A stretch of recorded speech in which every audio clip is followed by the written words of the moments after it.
चला तर आपण बघूया आज व्हेज नूडल्सची रेसिपी।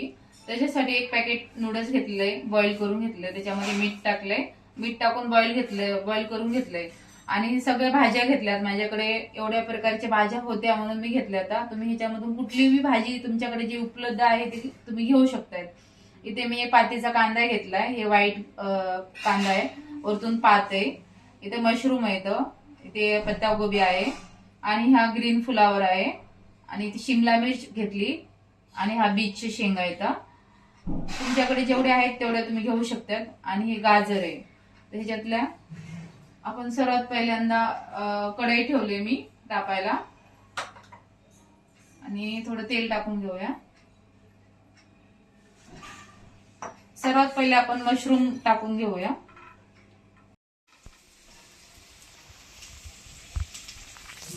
मशरूमला पाणी सुटतं ना, तर 2 मिनिटं असं झाकून ठेवूया आपण। आणि मी सॉसेस मध्ये हे घेतले, इथे शिजवान चटणी घेतली आपली आणि हे 2 रेडीमेड सॉसेस आणि हे विनेगर घेतलाय। चला तर 2 मिनिटांनी आपण बघू। तर आपण बघूया 2 मिनिटं झालेत आपले।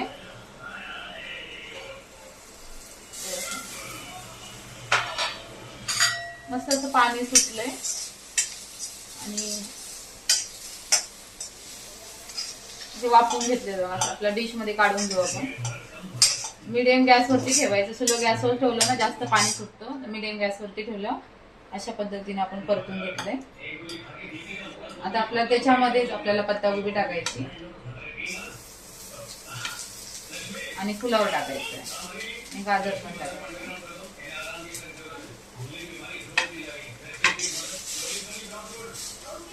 परत ह्याला 2 मिनिटं आपण वाफवून घेऊया।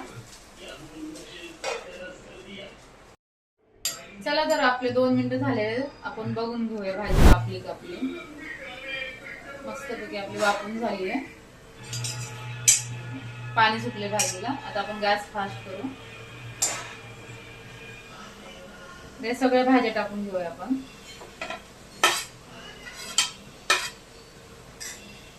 थोडी कांद्याची पात पण टाकते आणि नंतर बाकीची नंतर टाकूया आपण।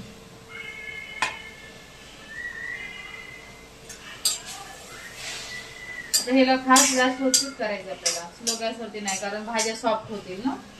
ते पहिल्या भाज्या हार्ड होत्या त्याच्यामुळे तिला स्लो वरती थोडा वेळ स्टीम दिली।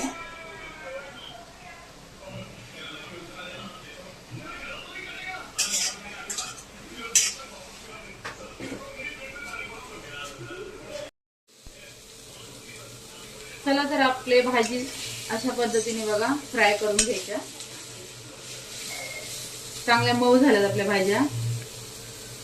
आता आपण नूडल्स टाकून घेऊया, हे असे बॉईल करून ठेवलेत नूडल्स।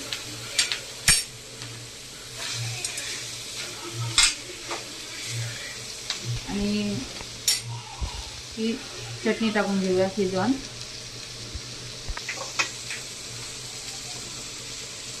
सॉस रेडीमेड अंदाजाने टाकते मी, 1 चमचच्या वरती आहे।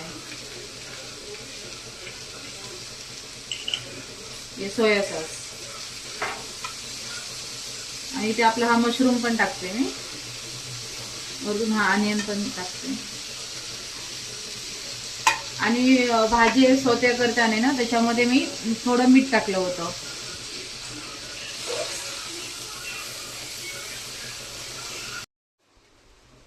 बघा अशा पद्धतीने पूर्ण एकजीव करून घ्यायचं आपल्याला। मी पूर्ण हलवून घेतलंय आणि आपण ह्याच्यामध्ये आता थोडं विनेगर टाकूया। आणि सोया सॉस मध्ये पण मीठ असतं आणि आपण बॉईल करायच्या वेळेस पण नूडल्स मीठ टाकलेलं आहे, तर मीठ जरा, आणि व्हेज भाज्यामध्ये पण थोडं मीठ टाकलंय, तर थोडं सांभाळून टाकायला पाहिजे। बघा अशा पद्धतीने आपले नूडल्स रेडी आहेत आणि फास्ट गॅसवरतीच त्याला हलवायचं। चला तर आपले व्हेज नूडल्स तयार झाले आहेत, तर तुम्ही चटणी बरोबर सर्व करू शकता। तुम्हाला रेसिपी कशी वाटली नक्की सांगा।